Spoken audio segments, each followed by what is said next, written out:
சித்தர்களில் மிக சிறப்பு பெற்றவர் திருமூலர். இந்த திருமூலர் நாயன்மார்களில் குறிப்பிடத்தக்கவர். திருமூலரை பற்றி பல பெருமக்கள் நிறைய ஆய்வுகள் செய்திருக்கிறார்கள். கிட்டத்தட்ட ஒரு 5000 ஆண்டுகளுக்கு முன்னால் வாழ்ந்தவர் திருமூலர் என்று ஒரு செய்தி இருக்கிறது. இந்த திருமூலர் நமக்கு என்ன சொல்லிக் கொடுத்தார்? நிறைய சொல்லிக் கொடுத்தார்.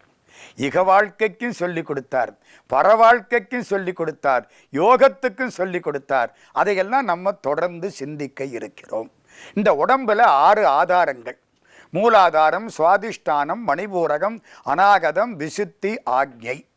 இந்த ஒவ்வொரு ஆதாரத்துக்கும் ஒவ்வொரு கோயில். மூலாதாரம் என்பது திருவாரூர், திருமூலட்டானம்னு அந்த இடத்துக்கு பேர். மூலாதாரம் திருவாரூர். அதுக்கப்புறம் சுவாதிஷ்டானம். சுவாதிஷ்டானம் என்பது ஜலம் போகிற பாதைக்கு நேர பின்னால் உள்ள புள்ளி, முதுகுத்தண்டில். அது திரு ஆனைக்கா. அதுக்கும் மேலே வந்தால் மணிபூரகம், கொப்பூலுக்கு நேர முதுகுத்தண்டில் உள்ள புள்ளி. அது திருவண்ணாமலை. அதுவும் தாண்டி மேலே வந்தால் அநாகதம். அநாகதம் என்பது நெஞ்சு. இந்த டிக் டிக்குன்னு அடிக்குது பாருங்க, அதுக்கு நேர பின்னால் முதுகில் உள்ள புள்ளி. இது சிதம்பரம். சிதம்பரத்தில் நடராஜாவுடைய ஆட்டம் நடந்து கொண்டே இருக்கும். இந்த டிக் டிக் என்பது அடித்து கொண்டே இருக்க வேண்டும். இது அநாகதம், சிதம்பரம். அதுக்கும் மேலே விசுத்தி. விசுத்தின்னு அந்த உள்நாக்கும் அல்நாக்கும் சேர்ற இடம், கழுத்து. அது திருக்காலத்தி. இந்த திருக்காலத்தி தாண்டினா மேலே பூர்வ மத்திய ஸ்தானம், அது ஆக்ஞை. அதுதான் காசி. காசி பூர்வ மத்திய ஸ்தானம். உடம்புல இத்தனை கோயில்கள் இருக்கான். இதுவும் தாண்டி மேலே போனால் உச்சந்தலையில் நெழு நெழுன்னு தெரியும். சின்ன குழந்தை பிறந்த பொழுது தொட்டு பார்த்தீங்கன்னா நெழு நெழுன்னு தெரியும். பிரமரந்திரம்னு அதுக்கு பேர். அந்த இடம் அதுதான் கைலாசம். அதுக்கும் மேலே 12 அங்குலம் போனால் துவாதசாந்த தலம், அதுதான் மதுரை. இவ்வளவு நம்ம உடம்புக்குள்ளே இருக்கான். என்னென்ன இருக்கு? மூலாதாரம் என்பது திருவாரூர், சுவாதிஷ்டானம் என்பது திருவானைக்காவல், மணிபூரகம் என்பது திருவண்ணாமலை, அநாகதம் என்பது சிதம்பரம், விசுத்தி என்பது திருக்காலத்தி, ஆக்ஞை என்பது காசி, பிரமரந்திரம் என்பது கைலாசம். அதுக்கு மேலே 12 அங்குலம் துவாதசாந்த தலம். தசம்னா 10, துவான்னா 2, 12 அங்குலம் அதுக்கு மேலே போனால் மதுரை. இவ்வளவு நம்ம உடம்புக்குள்ளே இருக்கான். திருமூலர் என்ன தெரியுமா சொல்றார்? கீழே மூலாதாரத்தில் இந்த பாம்பு மாதிரி ஒரு அமைப்பு இருக்கிறது. நம்ம கோயில்களில் எல்லாம் சிவலிங்கத்தை வச்சு மேலே ஒரு நாகாபரணம் வச்சிருப்போம். நாகலிங்க பூன்னு ஒரு பூ பார்த்துருப்பீங்க. அந்த பூ அதே மாதிரி இருக்கும். வெளியில் பாம்பு மாதிரியும் உள்ளுக்க சிவலிங்க மாதிரியும் ஒரு அமைப்பு இருக்கும். அது என்னங்கிறீங்க? இந்த மூலாதாரத்தில் உள்ள ஒரு அமைப்பு. அதில் ஒரு அக்கினி இருக்கான். இந்த மூடி இருக்கிற அக்கினியை அப்படி மேலே திறக்கணுமா? அது எப்படி சார் திறக்கலாம்? பிராணாயாமம் பண்ணினால் திறக்கலாம். இந்த பிராணாயாமம்னா என்ன? அடுத்தாப்புல நம்ம சிந்திக்க இருக்கிறோம். மூச்சு காற்றை ஒழுங்குபடுத்துவது பிராணாயாமம். இப்போதைக்கு அது போதும். நம்ம நிறைய மூச்சை வெளியில் விடுறோம், கொஞ்சம் மூச்சைத்தான் இழுத்துக்கிறோம். 8 அங்குலம் இழுத்து 12 அங்குலம் வெளியில் விடுறோமா? 8 ரூபா சம்பாதிச்சு 12 ரூபா செலவழிச்சா என்ன ஆகும்? 4 ரூபா நஷ்டப்பட்டு கடன் வாங்கணும். ஒரு நாளைக்கு கடன்காரன் மொத்த கடனுக்கு வீட்டை எடுத்துக்கிட்டு போயிடுவேன். அதே மாதிரி 8 அங்குலம் இழுத்து 12 அங்குலம் வெளியில் விட்டோம்னா நமக்கு கடன் 4 அங்குலம். ஒரு நாளைக்கு யமனுங்கிற கடன்காரன் இந்த வீட்டை எடுத்துக்கிட்டு போயிடுவான் உடம்பை. அதனால மூச்சு காற்றை இழுப்பது அதிகமாகவும் விடுவது குறைவாகவும் இருக்க வேண்டும், முறைப்படுத்த வேண்டும், ஒழுங்குபடுத்த வேண்டும். அதுக்கு பிராணாயாமம்னு பேர். அட்டாங்க யோகம்னு ஒன்று வரப்போகுது. அப்போ இந்த பிராணாயாமத்தை பற்றி இன்னும் கொஞ்சம் விரிவாக பார்க்கலாம். பிராணாயாமத்தினால இந்த மூச்சு உள்ளே கும்பகமாக நிறுத்தப்படும். மூச்சை நல்லா இழுத்து 2 மூக்கையும் பிடிச்சிக்கிட்டா அந்த மூச்சு உள்ளுக்கவே கிடக்கும். எவ்வளவு நேரம் பிடிக்கலாம் என்னங்கிறத பின்னால் பார்ப்போம். முடிஞ்ச அளவுக்கு பிடிச்சிக்கலாம். இப்போதைக்கு நான் தான் சொல்ல முடியும். அப்படி பிடிச்சோம்னா என்னாகும்? இந்த மூச்சு காற்று உடம்புக்குள்ளே பரவும். ஒவ்வொரு இடத்திலையும் பரவும், வெளியில வர துடிக்கும். அப்ப என்ன ஆகும் தெரியுமா? இந்த மூலாதாரத்தில் உள்ள பகுதியே மூச்சு காற்று மேலே வந்து அப்படி அழுத்தின உடனே இந்த பாம்பு தலையை தூக்கினா மூலாதாரத்து அக்னி புறப்படும். மூலாதாரத்து அக்னி சுவாதிஷ்டானத்துக்கு வரும், சுவாதிஷ்டானத்தில் இருந்து மணிபூரகத்துக்கு வரும், மணிபூரகத்தில் இருந்து அநாகதத்துக்கு வரும், அநாகதத்தில் இருந்து விசுத்திக்கு வரும், அங்கே இருந்து ஆக்ஞைக்கு வரும். ஆக்ஞைங்கிறது எது? புருவ மத்திய ஸ்தானம். இந்த இடத்துக்கு வந்த உடனே மேலே அமுதம் இருக்கிறது. இந்த உடம்புல 3 மண்டலம் இருக்கு. இந்த மணிபூரகம், அதாவது இந்த கொப்புள் இருக்கு பாருங்க, அது வரைக்கும் உள்ள பகுதி கீழ்ப்பகுதி அக்னி மண்டலம்.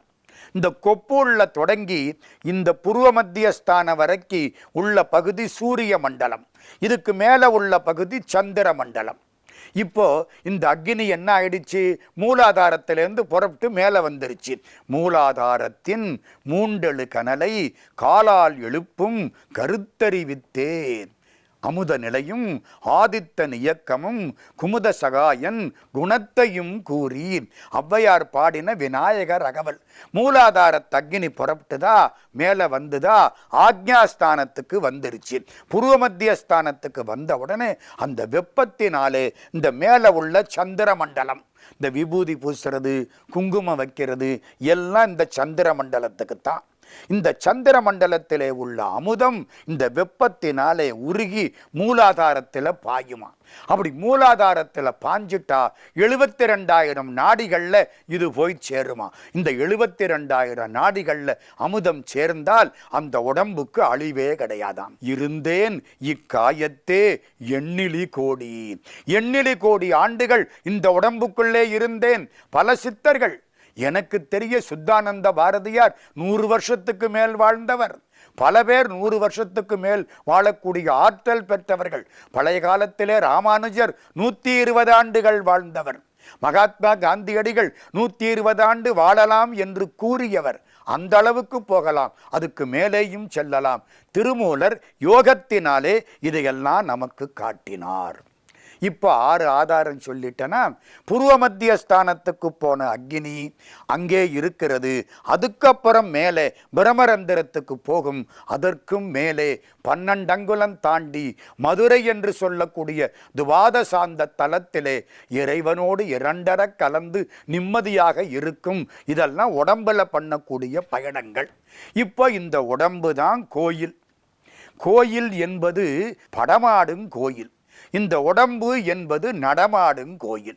அதான் 2க்கு வித்தியாசம். இந்த கோயில்ல காப்பு கட்டியாச்சுங்கிறாங்க, அந்த கொடிமரத்தில் கொடி ஏறிடுச்சுங்கிறாங்க. அதெல்லாம் என்ன? இந்த முதுகுத்தண்டு இருக்கு பாருங்க, அதுதான் கொடிமரம். அதுக்கு வீணாத்தண்டுன்னு இன்னொரு பேர்.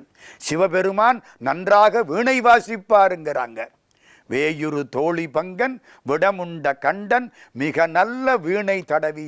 என்ன அர்த்தம்? வீணை வாசிக்கிறது இல்லை, முதுகுத்தண்டில் வரைக்கும் இந்த அக்னியை எழுப்புறாரு பாருங்க, அதுதான் வீணை வாசிக்கிறதுன்னு அர்த்தம்.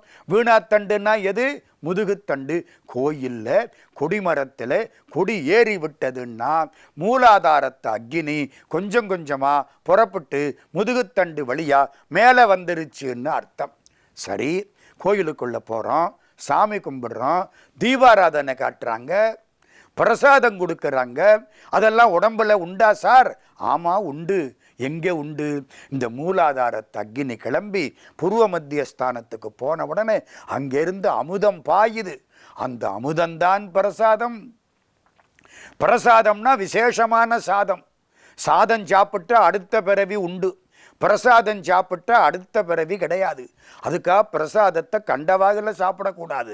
கொஞ்சம்தான் கொடுப்பாங்க, கொஞ்சம்தான் சாப்பிடலாம். இது உடம்புக்குள்ளே உள்ளது. எது பிரசாதம்? அற்புதமான அமுதம் பிரசாதம். அற்புதமான அமுத தாரைகள் எற்பு துளை தோறும் ஏற்றினன் மாணிக்கவாசக பெருமான் பேசுகிறார். ஆக இந்த மூலாதாரத்து அக்னி கிளம்பி மேலே வரைக்கு வந்து உடம்பை அழியாததாக மாற்றுகிறது. இது திருமூலர் சொன்ன பாதையில் ஒரு வழி. இந்த திருமூலர் யாரு என்னங்கிறத அடுத்து நாம் சிந்திக்க இருக்கிறோம். இன்னும் ஒரு விஷயத்தையும் சொல்லணும். இது முழுக்க சித்தர்கள் கண்ட யோகம். இதை புரிந்து கொண்டால் பின்னாலே சித்தர்கள் வாழ்க்கையை பற்றி நாம் சிந்திப்பதற்கு வசதியாக இருக்கும். அட்டாங்க யோகம்னு ஒன்று சொல்றார் திருமூலர். அட்டாங்க யோகம்னா 8 படிகள். யோகம்னா என்ன, போகம்னா என்ன? போகத்துக்கு 2 பேர் வேணும், யோகத்துக்கு ஒரு ஆள் போதும். ஆண்டவனோடு 2 கலப்பது யோகம். போகத்துக்கு 2 பேர் வேணும். ஏக போகமாய் நீயும் நானுமாய் இருகும் வகை பரமசுகம் அதனை அருள் இடைமருதில் ஏகநாயகா லோகநாயகா இமையவர் பெருமாளே என்பது திருவிடமருதூர் திருப்புகள். அட்டாங்க யோகம்னா என்ன? 8 படி. முதல் படி, இதெல்லாம் நம்ம கட்டாயமாக பின்பற்ற வேண்டியவை. இது இந்த உடம்புக்குள்ளே இருக்கிறதுக்கு உயிர்னு பேர் வச்சான். ஏன் தெரியுமா உயிர்னு பேர் வச்சான்? உய்தி அடைவதற்கு உரியது ஆதலின் அது உயிர் எனப்பட்டது. உய்தினா என்ன? இறைவனை அடைந்து நிம்மதியாக இருப்பது. துன்பமில்லாமல் இன்பமில்லாமல் இரண்டும் அற்ற இடத்தில், இரவு பகலற்ற இடத்தில் நிம்மதியாயிருப்பது. அதுதான் கடைசி நிலை. அதை அடைவதற்கு ஒரு வழி இந்த அட்டாங்க யோகம். 8 படி. முதல் படி இயமம். இயமம்னா என்ன அர்த்தம்? நல்லதை செய், தீயதை செய்யாதே அப்படின்னு நமக்கு சொல்றாங்களா இல்லையா? அதுல இயமம் என்பது தீது அகற்றல், தீமை செய்யாதே. நீ நல்லது செய்கிறியோ இல்லையோ அது வேற விஷயம். அடுத்தவனுக்கு தீங்கு செய்யாதே. முதல் படி தீமை செய்யாதே. அடுத்தவனுக்கு தீங்கு செய்ய நினைத்தால் உன் அளவில் நீ கணிசமாக கெட்டு போயிருக்கிறாய் என்று அர்த்தம். திருவள்ளுவர் சொல்லுவார், தீயவை தீய பயத்தலால் தீயவை தீயினும் அஞ்சப்படும். தீமைக்கு பயப்படணுமா, தீக்கு பயப்படணுமா? தீக்கு கூட பயப்பட வேண்டாம், எவனாவது வந்து அணைச்சிட்டு போயிடுவான். தீமையை வச்சவன் தான் அணைக்கணும். தீ பிடிச்சா பொருள் தான் போகும், தீமை பிடிச்சதுன்னா ஆன்மாவுக்கே கேடு. தீ வச்சதைத்தான் எரிக்கும், தீமை எவன் வச்சானோ முதல்ல அவனை எரிக்கும். இப்ப நான் தீங்கு பண்றேன்னு வச்சுக்கிடுங்க, அப்போ என் அளவில் நான் கணிசமா கெட்டு போயிட்டேன்னு அர்த்தம். தீமை முதலில் வைத்தவனை எரிக்கும், அப்புறம்தான் வைக்கப்பட்டதை எரிக்கும். அதனால தான் திருவள்ளுவர் தீயவை தீய பயத்தலால் தீயவை தீயினும் அஞ்சப்படும். இயமம்னா என்ன? தீமை செய்யாமல் இருத்தல். சுருக்கமா சொன்னா தீது அகற்றல். 2வது படி நியமம். நியமம்னா நல்லதை செய்தல். அது 2வது படி. முடியலையா பேசாம இரு, முடியுதா நல்லதை செய், அடுத்தவனுக்கு நன்மையை செய். மற்றவன் வாழ வேண்டுமென்று எப்பொழுது நான் பிரார்த்தனை செய்கிறேனோ நான் வாழ வேண்டுமென்று உலகமெல்லாம் எனக்காக பிரார்த்தனை செய்யும். இதுதான் வாழ்க்கைக்கு நோக்கம். வளமுடன் வாழ்க, நலமோடு வாழ்க அப்படின்னு நான் வாழ்த்தி கொண்டிருந்தால் உங்களை அறியாமல் நீங்களும் என்னை வாழ்த்தத் தொடங்குவீர்கள். இதை புரிந்து கொண்டால் போதும். 2வது படி என்ன? யமம் நியமம். நியமம் என்பது நல்லதை செய்தல். யமம் நியமம் 3வது படி. யமம் நியமம் ஆதனம். ஆதனம்னா ஆசனம். இந்த ஆசனத்தை பற்றி நிறைய யோகாசனம் இன்னைக்கு இந்தியா பூரா பரவி நிற்கிது. யோகாசனம் பண்ணினால் உடம்புக்கும் நல்லது, ஆன்மாவுக்கும் நல்லது. ஒரு சின்ன எடுத்துக்காட்டு சொல்லவா? இந்த காலை மடக்கி பத்மாசனம்னு ஒன்று போடுவாங்க. அதெல்லாம் கால் ஒழுங்காக இருந்தால் தான் போட வரும். நான் அந்த காலத்தில் நிறைய போட்டேன். இப்போ போட்டால் எடுக்கிறதுக்கு ஒரு ஆள் எனக்கு துணைக்க வேண்டி இருக்கு. காலம் அப்படி ஆகிப்போச்சு. முறையாக போடணும். பத்மாசனம் போட்டு உட்கார்ந்தீங்கன்னா 50 மணி நேரத்துக்கு கூட நிம்மதியாக உட்காரலாம். கால் வலிக்காது, அங்கே பிடிக்காது, இங்கே பிடிக்காது, ஒழுங்காக இருக்கும். ஒவ்வொரு ஆசனத்துக்கும் பலன் உண்டு. ஆசனத்தின் மூலம் உடம்பை ஒழுங்குபடுத்தி மூச்சு காற்றை ஒழுங்குபடுத்தலாம். இது 3வது படி ஆசனம். யமம் நியமம் ஆதனம், அதுதான் ஆசனம். 4வது படி பிராணாயாமம். அதுதான் ரொம்ப முக்கியம். பிராணாயாமம்னா என்ன? நம்ம மூச்சை இழுக்கிறோம், வெளியில் விடுறோம். இந்த 2 மூக்கு வழியாகவும் மூச்சு போகும் வரும். வலது மூக்கில் மூச்சு ஓடினா அதுக்கு பேர் தெரியுமா? சூரியகலைன்னு பேர். இடது மூக்கில் மூச்சு ஓடுனா அதுக்கு சந்திரகலைன்னு பேர். மாறுது பாருங்க, இங்கே இருந்து அங்கே, அதுக்கு சுழிமுனை நாடியில் மூச்சு ஓடுதுன்னு அர்த்தம். இப்போ வலது மூக்கில் மூச்சு ஓடுற பொழுது உடம்பு ரொம்ப சூடாக இருக்கும். எந்த வியாதி கிருமியும் நம்மள்கிட்ட வராது, வந்தால் செத்து போயிடும். அக்னியில் விழுந்தா என்ன ஆகும்? சூரிய வெப்பம் மாதிரி. இடது மூக்கில் மூச்சு ஓடுற பொழுது ஒரு வியாதி கிருமி வந்தால் நம்மள்கிட்ட இருந்து சாப்பிட்டு நம்மளையும் சாப்பிட்டு நம்ம டாக்டரை 4 வீடு கட்ட வச்சுவிட்டு அதுக்கப்புறம்தான் ஒரு வழியாக போகும். சந்திரகலையில் வந்தால் அப்படி, சூரிய கலையில் வந்தால் இப்படி. அதுக்காகத்தான் வடலூர் வள்ளற் பெருமான் என்ற பெரிய சித்தர் நமக்கு சொல்லி கொடுத்தார், எப்பவும் சூரியகலை ஓடுறாப்பிலையே இரு. சார், சூரியகலை ஓடணும்னா என்ன சார் செய்யணும்? படுக்கிற பொழுது இடது பக்கத்தை கீழே வச்சு படு. இடது பக்கத்தை கீழே வச்சு படுத்தால் மேலே உள்ள வலது மூக்கில் மூச்சு ஓடத் தொடங்கும். வலது மூக்கில் மூச்சு ஓடினால் அதுக்கு என்ன பேரு? சூரியகலை. சூரியகலை ஓடுற பொழுது வியாதிக்கிருமி நம்மளை ஒன்றும் செய்யாது. சந்திரகலை ஓடுற பொழுது வியாதிக்கிருமி வந்து இருந்து நம்மை துன்பப்படுத்தும். அடுத்த ஒரு முக்கியமான செய்தி சொல்றேன், இது திருமூலர் சொன்னது. இந்த மூச்சு காற்றை பற்றி. வலது மூக்கில் மூச்சு ஓடுற பொழுது, அப்பாவுக்கு வலது மூக்கில் மூச்சு ஓடுற பொழுது குழந்தை உற்பத்தி ஆகுமானால் அது ஆண் குழந்தை. இது யாரு சொல்றா? திருமூலர் திருமந்திரத்தில் சொல்றார்.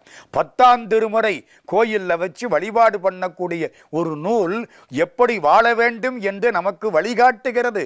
அதான் சித்தர்களுக்கு பெருமை. பக்தர்கள் தங்கள் வழியை பார்த்து கொண்டு போய்விடுவார்கள்.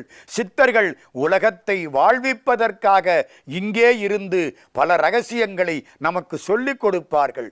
இப்போ ஒரு பெரிய ரகசியம் சொல்ல போறேன். அப்பாவுக்கு வலது மூக்கில் மூச்சு ஓடுற பொழுது குழந்தை உற்பத்தியானால் ஆண் குழந்தை.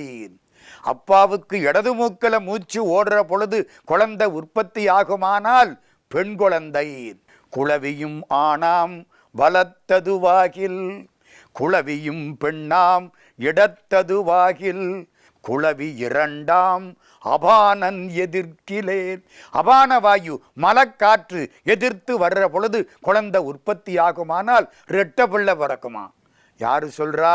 திருமூலர் திருமந்திரம் 2ஆம் தந்திரம் படைப்புங்கிற பகுதி. எவ்வளவு வேடிக்கை பார்த்தீங்களா? இந்த வலது மூக்கில் ஓடுற மூச்சும் இடது மூக்கில் ஓடுற மூச்சும் எல்லாத்தையும் தீர்மானம் பண்ணுது. இன்னும் ஒன்று சொல்கிறார் தெரியுமா? ஏன் சார், அப்போ அப்பாவுக்குத்தான் வேலையா? இந்த அம்மாவுக்கு வேலையே கிடையாதா? அவள் சும்மா வயிற்றில் வச்சிருக்கவதானா அப்படின்னு நினைக்காதீங்க. அம்மாவும் இதுக்கு காரணம். திருமூலர் பேசுகிறார். எப்படி? தாய் வயிற்றில் மலம் அதிகமாக சேர்ந்திருக்கிற பொழுது குழந்தை உற்பத்தி ஆனால் முட்டா பயலா பிறப்பானா, அறிவில்லாதவனா பிறப்பானா. உதரம், மாதா உதரம் மலம் மிகின் மந்தனாம். மந்தன்னா என்ன அர்த்தம்? மந்த புத்தி உள்ளவன். மாதா உதரம், உதரம்னா வயிறு, மாதான்னா அம்மா. அம்மா வயிற்றில் ஜலம் நீர் போகாம கட்டி இருக்கு. அப்போ இந்த குழந்தை உற்பத்தி ஆயிடுச்சு. அப்போ என்ன சார் ஆகும்? பேச்சு வராது. அப்ப என்ன தெரியுது? இந்த வலது மூக்கில் ஓடுற மூச்சு இடது மூக்கில் ஓடுற மூச்சு தாயினுடைய சிந்தனை, தாயினுடைய உடம்பு, இதையெல்லாம் பொறுத்து இந்த குழந்தை அமைகிறது. இது பிராணாயாமம். பிராணாயாமம்னா என்ன? மூச்சு காற்றை ஒழுங்குபடுத்துவது. இப்போ நான் ஒரு சின்ன எடுத்துக்காட்டு சொல்கிறேன். என் வலது மூக்கில் மூச்சு ஓடுது. சுருக்கமாக சொல்ல போனால் வலது மூக்கை மூடிக்கிட்டு இடது மூக்கு வழியாக மூச்சை இழுக்கிறது. அப்புறம் 2 மூக்கையும் மூடிக்கிறது. அப்புறம் இடது மூக்கை மூடிக்கிட்டு வலது மூக்கு வழியாக மூச்சை மெதுவாக விடுறது. இது முதல் படி. திரும்ப சொல்கிறேன். முதல்ல என்ன செய்கிறேன்? வலது மூக்கை மூடிக்கிறேன், இடது மூக்கு வழியாக இழுக்கிறேன், இழுத்து உள்ளே வச்சு 2 மூக்கையும் மூடிக்கிறேன். எவ்வளவு நேரம் முடியுதோ அவ்வளவுக்கு உள்ளே வைக்கிறேன். அப்புறம் இடது மூக்கை மூடி வலது மூக்கு வழியாக வெளியில் லேசாக விடுறேன், மெதுவாக விடுறேன். இந்த இழுக்கிறேன் பாருங்க, இதுக்கு பூரகம்னு பேர். உள்ள வைக்கிறேன் பாருங்க, அதுக்கு கும்பகம்னு பேர். வெளியில விடுறதுக்கு ரேசகம்னு பேர். இந்த மூச்சு காற்றை ஒழுங்குபடுத்தினால் அதுக்கு பிராணாயாமம் என்று பெயர். இந்த பிராணாயாமத்தினாலே அக்னியை மேலே எழுப்பலாம், மூலாதாரத்து அக்னியை மேலே எழுப்பலாம். இது திருமூலர் சொல்லி கொடுத்த அட்டாங்க யோகத்தில் 4வது படி பிராணாயாமம். 5வது படியை பின்பு தொடருவோம்.